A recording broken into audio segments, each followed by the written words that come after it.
Welcome to the Secret Underground Laboratory Recovery and Salvage, where rude mechanicals do magic.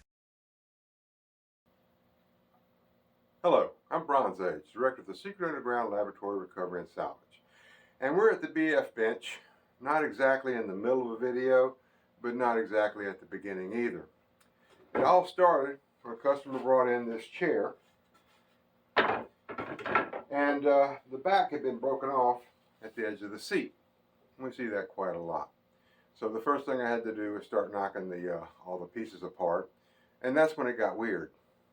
Somebody explain this to me.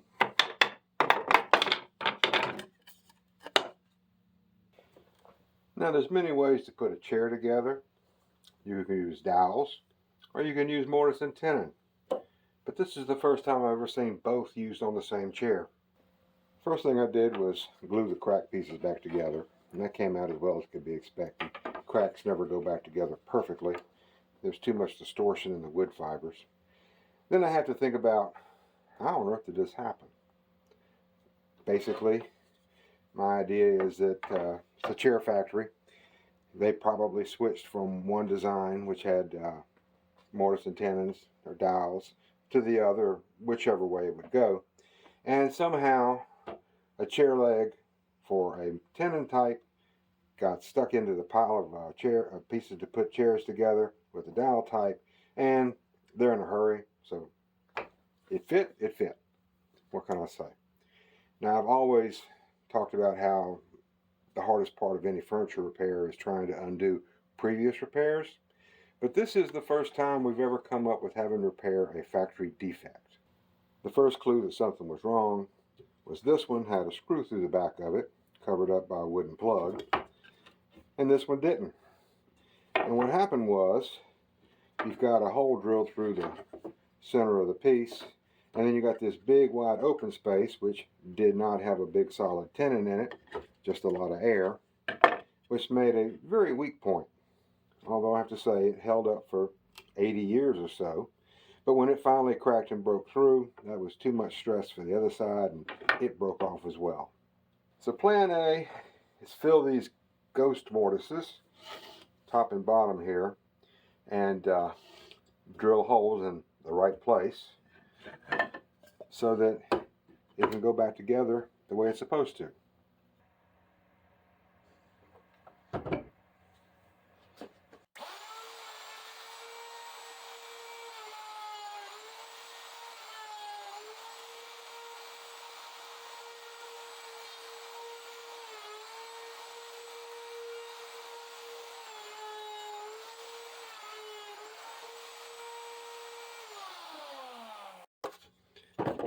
Didn't quite make it to the bottom of the mortise, but I think this is going to be more than enough material to take care of it.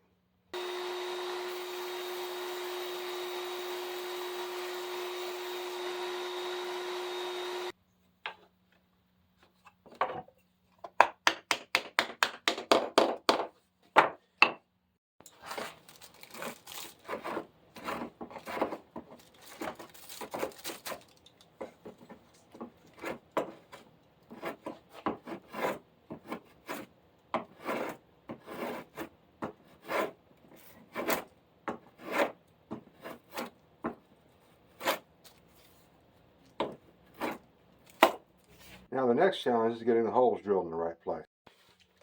Now this is one of those cases where somebody always comes up and says, measure twice, cut once, which is really irritating. Because in this case, I really don't have much to measure on. Got these pegs here, I've got these holes here on this side, which of course are a mirror image. And I need this measurement for the distance between the two, and I need this measurement for the distance from the end and the distance from the edge. And exactly how I'm going to get all of that and then transfer it over to this, I think I'm just going to avoid it altogether. Instead of measuring anything, I'm going to make a template.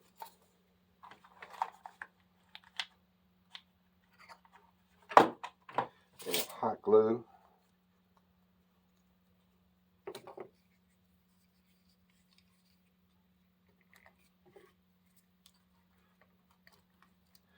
Now I know exactly where these two holes should be. Now I'll solve the problem of the spacing between the dowels. And I made a gauge that I thought would solve my problem, because there's two critical measurements here: the distance from here to here and the distance from here to here. Unfortunately, these two pieces are not the same shape. So if I put this on here, locate the pins exactly, and then I get this piece tucked nice into that corner, and I can just flip it over, put it here. Suddenly I realize I'm right on the edge. That's just too close. So what I'm going to have to do is just depend on those two measurements and get these holes as close to where they ought to be. Measuring that distance there and that distance there. Clamp this down, drill, and hope that this works out.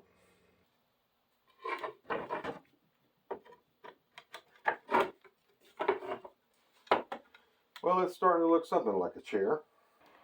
There's one more problem to address before I can actually start putting this thing together for real. And that is this stretcher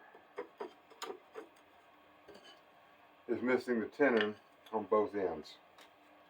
And a couple solutions to that. One is to simply make a new one and cut new tenons on it. Or I could drill this hole out and put a tenon in it.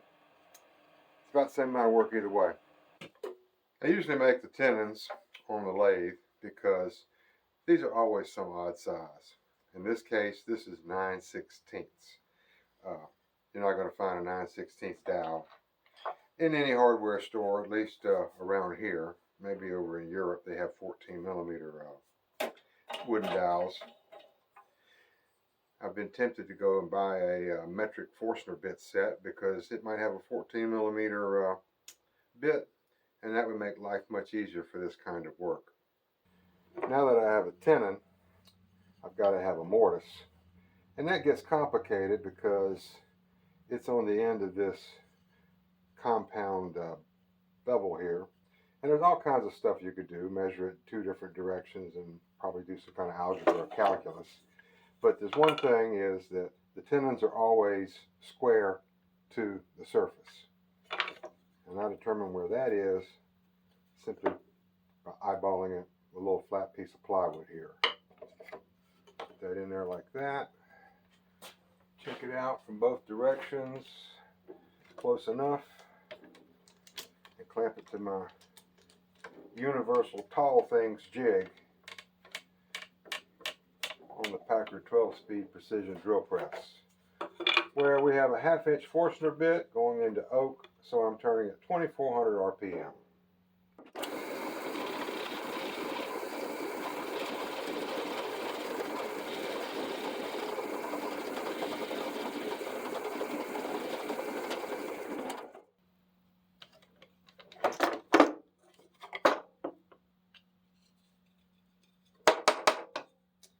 I think that'll do it. For this kind of job, the dry fit is always a reality check. And in this case, the reality is if you have two pieces of wood with no straight lines and not the same shape that have been broken in half and you glue them back together, there's just no way that both of them are going to be exactly like they were before. Close, but not exactly. And what that means is that all these pieces, which have to be nice and straight and square, one of them's going to either be too long or too short.